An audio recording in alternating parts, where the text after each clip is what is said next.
Okay guys, mag-unboxing ta karon sa maong sapatos. So muna atong i-vlog karon.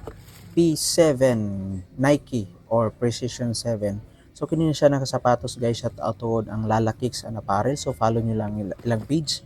So naka-appeal ni sa promo tong miagi guys na tag 1,500 lang ang tanan original shoes. Og karon guys, before ta mo padayon na ako i-share sa inyo diha sa Ephesians 5:20.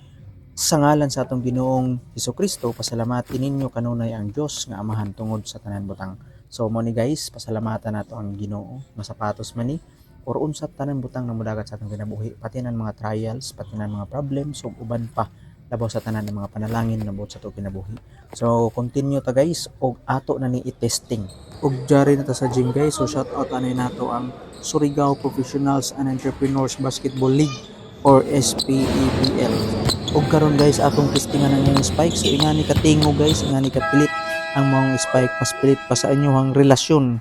Og hapit na mag-start ang among dula guys. So nag-ready nag-warm up ang among mga kaubanan og excited na gyud ko testingan ning mga sapatos nato no. So mao na niyang first attempt na ako for 3 points. So shot gyud siya guys no, kay grab gyud ka balance ang mga sapatos og pasahan pud ko diri oh. Easily up lang ta guys, kay di man ta makadang. So mao ni ang akong testing guys. God bless.